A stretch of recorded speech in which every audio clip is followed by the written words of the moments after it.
Hello guys, मैं engineer Sanjay platform education centre Patna की तरफ से।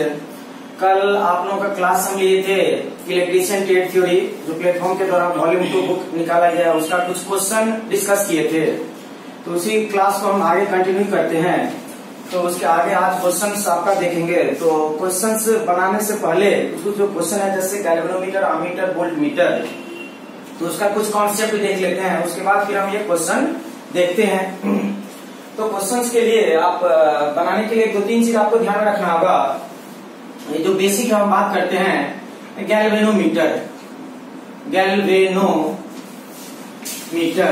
और एक होता है आपका अमीटर, और एक क्या होता है आपका वोल्ट मीटर।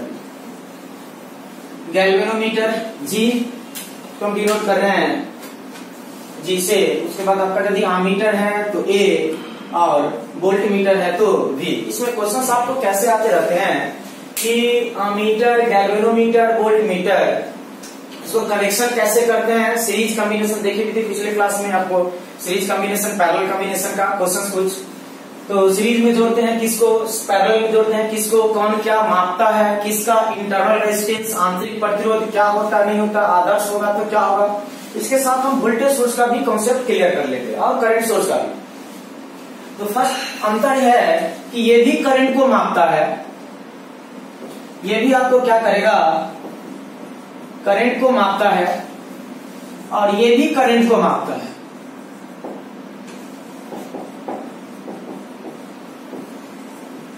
तो अंतर क्या है, आखिर गैल्वेनोमीटर भी करंट को मेजर करता है, अमीटर भी करंट को मेजर करता है। तो आखिर क्यों हम अमीटर भी यूज कर रहे हैं, गैल्वेनोमीटर भी यूज कर रहे हैं।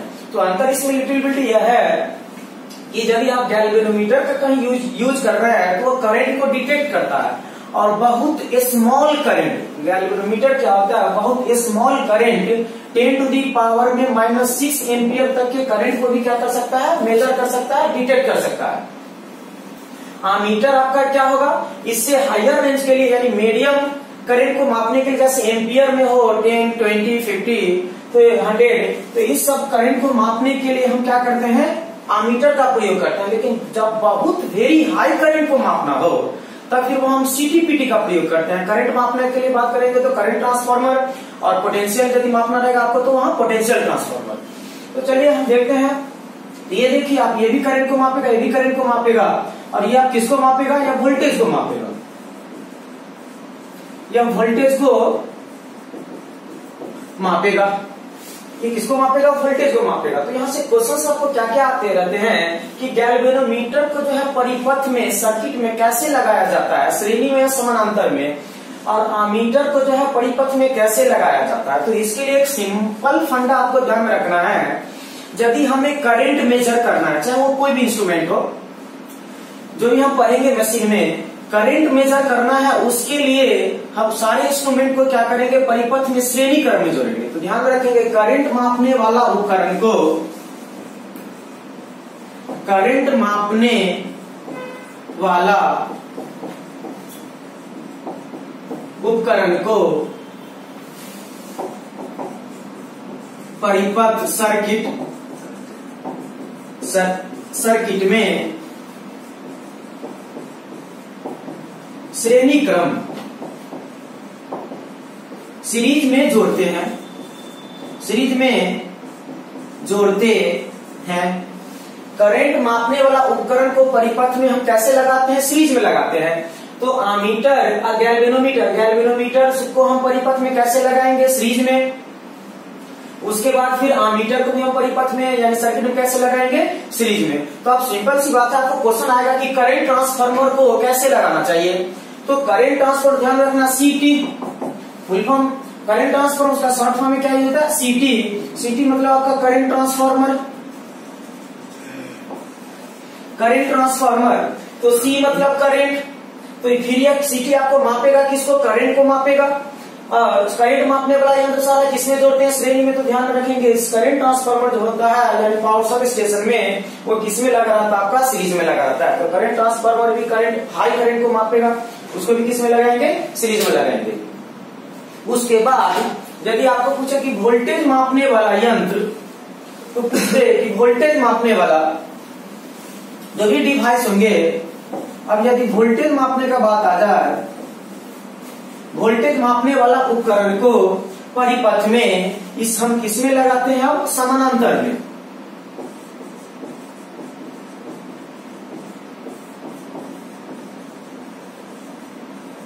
पैरेलल, समानांतर में लगाते हैं या जोड़ते हैं? किसमें लगाते हैं? समानांतर में। तो ये वोल्टेज मापने वाला यंत्र जो यानी वोल्ट मीटर को हम कैसे लगाएंगे? परिपथ में, समानांतर में लगाएंगे। पोटेंशियल ट्रांसफार्मर पीटी भी किसको मापता है? वोल्टेज को मापता है। तो जब वो वोल्टेज को मापता है तो उसको भी हम कैसे जोड़ेंगे परिपथ में? उसको भी पैरेलल में। यानी आपको पीटी पूछेगा तो पीटी किसको मापता है? आपको पोटेंशियल यानी वोल्टेज को मापता है। वोल्टेज को क्या करता है? मापता है। तो ये भी किसमें आएगा? आपका पैरेलल में। किसमें आएगा? पैरेलल में। और कल आप देखे थे क्लास में कि पैरेलल में वोल्टेज आपका क्या था? सेम होता है, बट करंट डिफरेंट होता है। और श्रेणी में करंट क्या था? सेम था, और वोल्टेज अलग अलग होता था। तो पहले हम लोग ये देख लेंगे किसको किसमें कनेक्शन करते हैं, जोड़ते हैं। अब आपको यहाँ से क्वेश्चंस आते हैं कि अमीटर, गैल्वेनोमीटर को वोल्ट मीटर में बदलने के लिए क्या किया जाता है, और गैल्वेनोमीटर को अमीटर में बदलने के लिए क्या किया जाता है। कैसे हम गैल्वेनोमीटर को अमीटर बनाएंगे और कैसे गैल्वेनोमीटर से वोल्ट मीटर बनाएंगे। मेन आपका यही है गैल्वेनोमीटर। तो ध्यान रखेंगे, हमें मापना, सपोज दैट कि हम गैल्वेनोमीटर से बना रहे हैं अमीटर। तो अमीटर क्या चीज को मापता है? करंट को। अमीटर क्या चीज को मापता है? करंट को। तो आपका ये करंट मापने के लिए रेसिस्टेंस हमें क्या चाहिए? लो। ध्यान रखेंगे, करंट जितना ज्यादा रहेगा, करंट जो इंस्ट्रूमेंट जितना ही अच्छा मापेगा, जितना ज्यादा मापेगा, उतना ही वो क्या होगा? अच्छा होगा। जैसे एज फॉर एग्जाम्पल बात करते हैं कि हम कोई भी तराजू का बात करते हैं, वैसे तराजू खरीदते हैं जो छोटा क्वांटिटी को माप ले और बड़ा क्वांटिटी को भी क्या करे? माप ले। तो सेम उसी तरह से हमें बनाना है अमीटर। तो जब अमीटर बनाना है तो अमीटर जितना अधिक विद्युत धारा तक माप सके वह यंत्र, उतना ही वह अमीटर अच्छा होगा। तो अधिक विद्युत धारा मापने के लिए आपको प्रतिरोध क्या चाहिए? कम चाहिए। तो अब सोचिए, यह गैल्वेनोमीटर है, यह क्या आपका गैल्वेनोमीटर है। अब गैल्वेनोमीटर से हमें बनाना है क्या? अमीटर, जो विद्युत धारा को मापेगा। तो विद्युत धारा मापने के लिए प्रतिरोध क्या चाहिए आपको? कम। अब कल बताए थे श्रेणी और समानांतर में जो समतुल्य प्रतिरोध होता है, जो उसका सबसे न्यूनतम प्रतिरोध होता है, उससे भी कम होता है। तो जब प्रतिरोध कम हुआ तो विद्युत धारा क्या होगा? अधिक होगा। समानांतर में आपका प्रतिरोध कम होता है, तो हमें बनाना है अमीटर, विद्युत धारा अधिक मापने के लिए। तो प्रतिरोध क्या चाहिए? कम। तो प्रतिरोध कम करने के लिए हम प्रतिरोध को समानांतर में यानी रेसिस्टेंस को पैरेलल में जोड़ेंगे या फिर सीरीज में, क्योंकि हमें प्रतिरोध कम करना है। तो प्रतिरोध कम करने के लिए रेसिस्टेंस को क्या करेंगे? पैरेलल में जोड़ेंगे।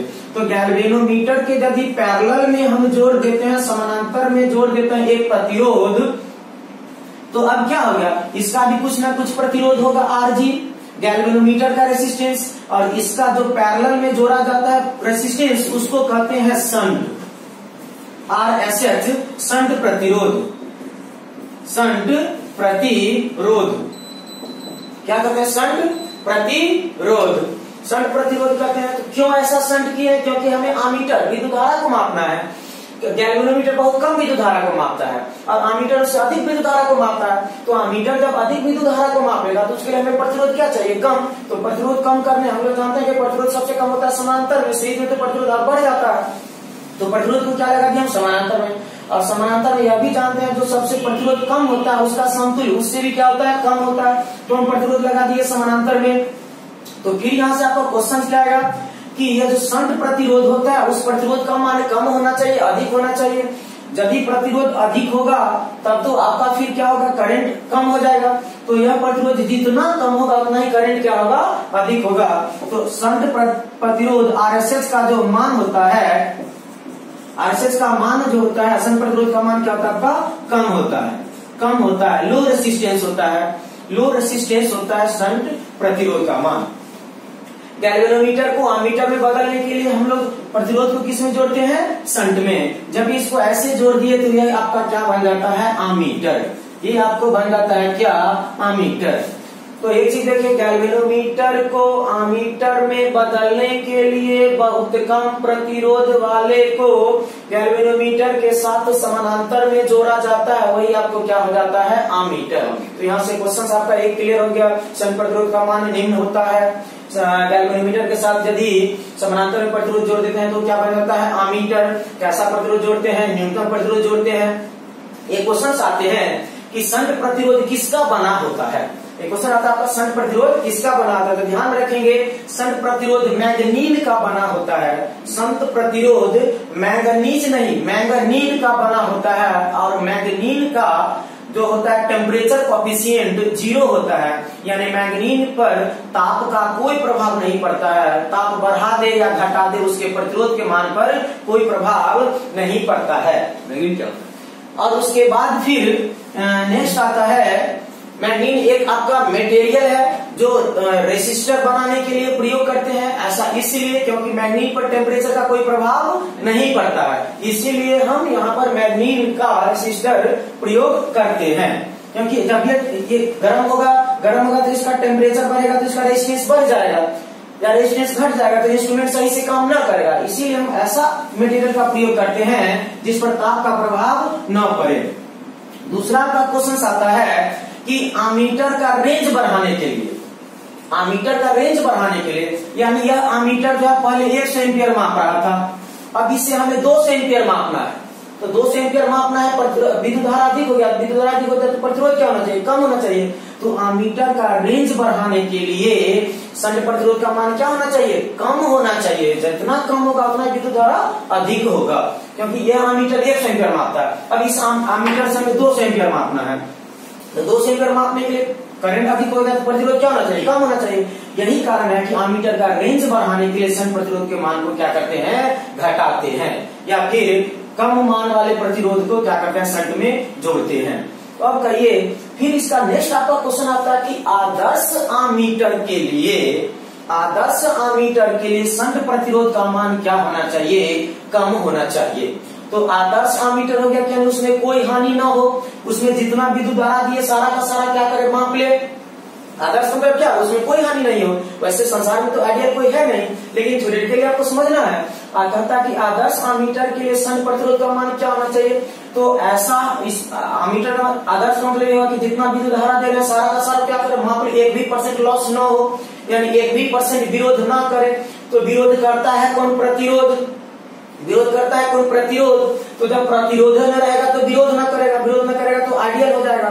तो आदर्श आमीटर के लिए संट प्रतिरोध का मान, आदर्श आमीटर के लिए, आदर्श आमीटर के लिए संट प्रतिरोध का मान, एक चीज ध्यान में रखेंगे, टेक्निकली है थोड़ा, हिंदी में आपका स्पेलिंग मिस्टेक हो सकता है, हंसी दीर्घी दीर्घी, तो उसको इग्नोर करेंगे।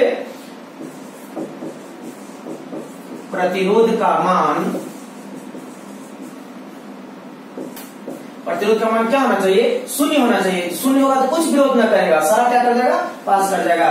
तो RSH इक्वल टू क्या होता है, 0 ओम होता है। आदर्श आमीटर के लिए संट प्रतिरोध का मान क्या होता है, आपका 0 होता है। ये देख लिए हम क्या, आमीटर। हाँ, इसके फिर आपका एक न्यूमेरिकल भी आते हैं, उसको मैं अभी नहीं डील कर रहा हूं, पहले थ्योरेटिकली आपको बता दे रहे हैं आमीटर वोल्ट मीटर एक्चुअली होता क्या है, उसको कैसे कनेक्शन किया जाता है। अब आपका क्वेश्चन आता है कि गैल्वेनोमीटर को वोल्ट मीटर में बदलने के लिए, गैल्वेनोमीटर को वोल्ट मीटर में बदलने के लिए जो है प्रतिरोध को श्रेणी क्रम में जोड़ा जाना चाहिए या समानांतर क्रम में जोड़ना चाहिए, एक क्वेश्चन आता है। तो अभी जस्ट पढ़े हैं कि गैल्वेनोमीटर को आमीटर में बदलने के लिए प्रतिरोध को हम क्या जोड़े हैं, समानांतर में संट किए हैं। तो अब सिंपल सी बात है, वोल्ट मीटर बनाना है तो उस संट को आप उल्टा क्या करेंगे, सीरीज करेंगे, या दूसरे शब्दों में कह सकते हैं हमें गैल्वेनोमीटर से बनाना है वोल्ट मीटर। तो वोल्टेज मापने के लिए तो सबसे अधिक वैसा यंत्र हम वैसा बनाएंगे तो हमेशा अधिक, मतलब अधिक से अधिक माप सके। अधिक से अधिक मापने का मतलब ये नहीं कि अब 1 एम्पियर मापना है उसको 2 एम्पियर माप करके दे दे। इसका मतलब यह होगा कि आप कितनों अधिक विद्युत धारा उसमें मापना चाहते हैं तो वो माप सकता है। अधिक विद्युत धारा मापने के लिए सामर्थ्य हो। उसी तरह से आप वोल्ट मीटर बना रहे हैं तो वोल्ट मीटर, ऐसा वोल्ट मीटर बनाएंगे जो अधिक से अधिक वोल्टेज को मापने के लिए भी वो क्या हो, सामर्थ्य हो, उसके लिए भी वो एप्लीकेबल हो। तो वोल्ट मीटर बनाने के लिए यानी अधिक वोल्टेज को वह माप सके उसके लिए सामर्थ्य हो, तो वोल्टेज अधिक करने के लिए हमें प्रतिरोध क्या चाहिए, अधिक चाहिए, क्योंकि सबसे अधिक वोल्टेज आपका होता है ओपन सर्किट में। ध्यान रखेंगे, यदि कोई बैटरी का टर्मिनल है, उसका टर्मिनल वोल्टेज यदि सबसे अधिकतम होगा तो आपका केवल होगा ओपन सर्किट, जब प्रतिरोध क्या रहेगा आपका अनंत रहेगा, इनफाइनाइट रहेगा। तो गैल्वेनोमीटर यानी अमीटर का जस्ट उल्टा इसमें हम क्या करेंगे, सीरीज में लगा देंगे प्रतिरोध RSE। तो अब सीरीज में प्रतिरोध लगा रहे हैं, तो सीरीज में जो प्रतिरोध लगाते हैं वो अधिकतम होता है या न्यूनतम होता है आपका सीरीज का प्रतिरोध। ध्यान रखें, तो समतुल्य प्रतिरोध हमेशा क्या होता है आपका अधिकतम होता है। तो जब हम सीरीज में लगा दिए गैल्वेनोमीटर के साथ एक प्रतिरोध, तो ये आपको बन जाता है वोल्टमीटर। वोल्टमीटर अब लोग ध्यान में क्या रखना है, सीरीज में रेजिस्टेंस हाई होता है, तो गैल्वेनोमीटर के साथ श्रेणी में यदि उच्च मान वाले प्रतिरोध को जोड़ा जाता है तो वह गैल्वेनोमीटर क्या बन जाता है, वोल्टमीटर। वह गैल्वेनोमीटर क्या बन जाता है आपका वोल्टमीटर। ध्यान में रखेंगे, गैल्वेनोमीटर को वोल्टमीटर में बदलने के लिए उच्च मान वाले प्रतिरोध को श्रेणी क्रम में जोड़ा जाता है। क्यों हम लोग श्रेणी क्रम में जोड़ते हैं, क्योंकि हमें वोल्टेज अधिक चाहिए। वोल्टेज अधिक के लिए हमें रेजिस्टेंस क्या करना पड़ेगा, हाई करना पड़ेगा। तो हाई रेजिस्टेंस तो केवल आपको सीरीज में प्राप्त होता है, और जितना हाई रेजिस्टेंस हम देंगे वह अमीटर उस वोल्टमीटर का रेंज उतना ही अधिक होगा वोल्टेज मापने के लिए। फिर आपको इसमें दूसरा क्वेश्चन क्या पूछेगा कि वोल्टमीटर का रेंज बढ़ाने के लिए प्रतिरोध को हम श्रेणी में जोड़ेंगे समानांतर में। जब ये वोल्टमीटर है तो प्रतिरोध श्रेणी में, और उच्च मान वाले प्रतिरोध को जोड़ेंगे तो वोल्टमीटर का रेंज क्या होगा आपका बढ़ जाएगा। अब इसमें फिर नेक्स्ट क्वेश्चन क्या आते हैं कि आदर्श वोल्टमीटर के लिए आपको कहेगा कि आदर्श वोल्टमीटर के लिए जो है श्रेणी प्रतिरोध का RSC का मान आदर्श वोल्टमीटर के लिए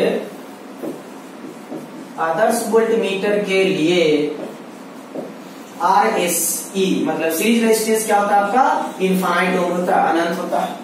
आदर्श वोल्टमीटर के लिए ये क्या होता है, अनंत होता है। अब इस कॉन्सेप्ट की सहायता से आप वोल्टेज सोर्स और करंट सोर्स को आसानी से समझ सकते हैं। तो अब देखिए, जब ये वोल्टेज सोर्स है तो ये आपका वोल्टमीटर है, वोल्टमीटर के साथ ये क्या है, श्रेणी में है। इसका रेजिस्टेंस क्या है, श्रेणी में है। इससे पहले हम अमीटर लिखे थे, तो अमीटर के साथ रेजिस्टेंस आपका क्या था, पैरेलल रिकर्सन रेजिस्टेंस। तो हम यदि वोल्टेज सोर्स लिखते हैं,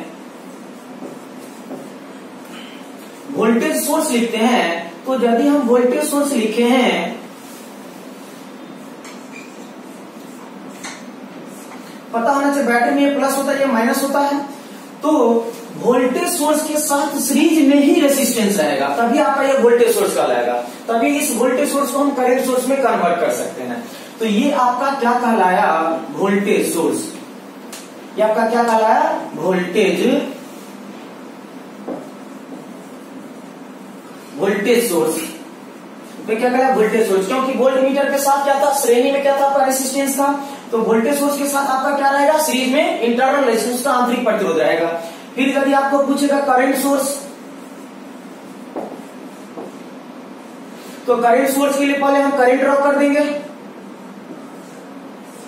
ध्यान रखेंगे, ये सारे इंडिपेंडेंट करंट सोर्स है, डिपेंडेंट सारे जो है इंडिपेंडेंट है। यह इंडिपेंडेंट वोल्टेज सोर्स है, और ये जो हम ड्रॉ कर रहे हैं इंडिपेंडेंट करंट सोर्स है। जब भी हम ये करंट सोर्स दिए हैं I, जब भी हम क्या किए, करंट सोर्स I दिए हैं, तो करंट मापने वाला यंत्र में शंट में था प्रतिरोध, तो हम क्या करेंगे, इसके शंट में इंटरनल रेजिस्टेंस आंतरिक रेजिस्टेंस लगा देंगे। तो तभी ये आपका क्या हो जाएगा, इसमें ऐसे लोड रेजिस्टेंस भी लगा सकते हैं RL। तो ये जो आपका हो गया, ये क्या हो गया आपका करंट सोर्स। ये आपका क्या हो गया, करंट सोर्स। और ये आपका क्या हो गया, वोल्टेज सोर्स। ये आपका क्या हो गया, वोल्टेज सोर्स। ठीक है। फिर इसमें आपका पूछा जाता है कि इसके आदर्श करंट सोर्स के लिए इंटरनल रेजिस्टेंस क्या होगा। आप खुद सोचिए, इंटरनल रेजिस्टेंस यदि इसका 0 यदि होगा तो शॉर्ट हो जाएगा, तो सारा इसी में चला जाएगा। तो आदर्श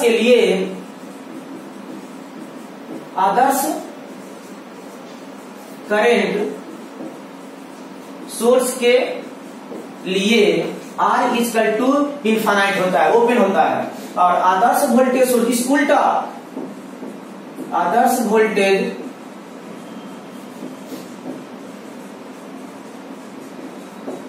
सोर्स के लिए आंतरिक प्रतिरोध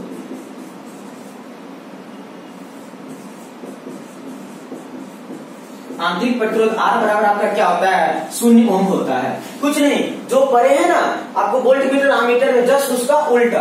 क्यों? आप कहेंगे सर यहाँ अनंत होगा, जब अनंत होगा तो प्रतिरोध अनंत, ये तारे टूट जाएगा तो करंट फ्लो ना करेगा। यही कारण है कि यहाँ पर जो आपका होता है इंटरनल रेजिस्टेंस 0 और यहाँ पर क्या होता है अनंत। यदि इसको यहाँ पर 0 कर देंगे तो शॉर्ट हो जाएगा, शॉर्ट हो जाएगा तो सारा करंट इसी में चला जाएगा, तो इधर मिलेगा ही नहीं। इस कारण से इसका जो आदर्श का बात करेंगे तो आदर्श के लिए इसका अनंत को इंफिनिटी ओम, इसके लिए क्या 0 ओम। तो ध्यान रखेंगे, आज हम आपका क्वेश्चन इस पे डिस्कस ना करें, नेक्स्ट कल क्लास में इसका सारा क्वेश्चन हम क्या कर देंगे, डिस्कस कर देंगे, क्योंकि वीडियो का जो एक लिमिट है आपका 20 मिनट का वीडियो रहता है। थैंक यू, आगे फिर क्लास कल देखेंगे।